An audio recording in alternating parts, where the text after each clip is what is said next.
చాలామంది even many of my relatives కూడా పెళ్ళి అయిపోయిన తర్వాత ప్రెగ్నెన్సీ పోస్ట్పోన్ చేయాలని అనుకుంటున్నారు.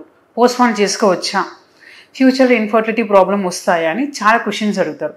సో దాని గురించి నేను మీకు కొన్ని టిప్స్ ఇస్తాను. సో ఫస్ట్ మీ ఏజ్ పారామీటర్ చూసుకోవాలి. సో అంటే less than 30 years, especially females, early 20s, late 20s, it's okay. So less than 30 years అంటే ఇట్స్ గుడ్ ఇంపార్టెంట్ ఫ్యాక్టర్ అనమాట. అండ్ దెన్ మేల్స్ కూడా అరౌండ్ 30, ఎస్పెషలీ లెస్ దెన్ 35 ఉంటే it's good.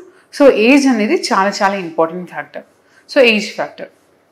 Next evaluate చేసుకోండి. Evaluation అంటే female పార్ట్నర్లో ఒకసారి scan చేసుకొని గర్భసంచి ఎలా ఉంది, ఎగ్స్ బాగున్నాయి అనేది చూసుకోవాలి.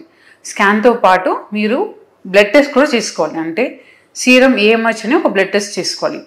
ఆ సీరం ఏఎంహెచ్ బ్లడ్ టెస్ట్లో మనకి మీ అండాశలో ఫాలికల్స్ బాగున్నాయా, ఎట్లా ఉంది అనేది అప్రాక్సిమేట్లీ మనకు తెలుస్తుంది అనమాట.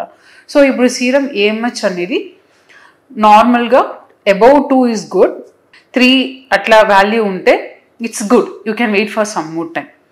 అండ్ దెన్ మేల్ పార్ట్నర్లో సెమెన్ అనాలిసిస్ ఒక టెస్ట్ చేసుకోండి. సెమెన్ అనాలిసిస్లో మీకు కౌంట్, మోటిలిటీ, మార్ఫాలజీ అంటే నార్మల్ స్పోమ్స్ అని ఎట్లా ఉంది అనేది తెలుస్తుంది. సో ఇప్పుడు మీకు సెమెన్ అనాలిసిస్ బాగున్నాయి, మీ ఫీమేల్ పార్ట్నర్లో గర్భసంచ బాగుంది, నెంబర్ ఆఫ్ ఎగ్స్ రిజర్వ్ బాగున్నాయి అనుకోండి, మీరు హ్యాపీగా కొన్ని రోజు పోస్ట్పోన్ చేసుకోవచ్చు. కొన్ని రోజు అంటే మేబీ 6 months 1 year పోస్ట్పోన్ చేసుకోవచ్చు.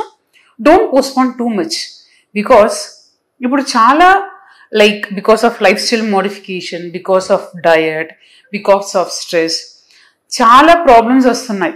So you can postpone to an extent. Too much ఎక్కువ పోస్ట్పోన్ చేయకండి, that is better. And then okay everything is fine, మీరు పోస్ట్పోన్ చేయాలని అనుకుంటున్నారంటే ఫ్యూ మోర్ టిప్స్. అంటే లైఫ్ స్టైల్ మోడిఫికేషన్ చాలా ఇంపార్టెంట్. ఎవ్రీడే ఎక్సర్సైజ్ చేయండి, if possible weight lifting exercise కూడా చేస్తే ఇంకా బెటర్ అనమాట. And then food, healthy food is very very important. Calories deficit చూసుకోండి, మెయింటైన్ చేసుకోండి వెయిట్. అండ్ దెన్ మంచిగా వాటర్ తీసుకోవాలి, స్ట్రెస్ ఫ్రీ లైఫ్ ఉండాలి. And then good amount of sleep, అంటే at least 8 hours of sleep is very very important. So ఈ life style modification కూడా చేసుకోవాలన్నమాట. And then smoking, alcohol habits ఉంటే avoid చేసుకోండి.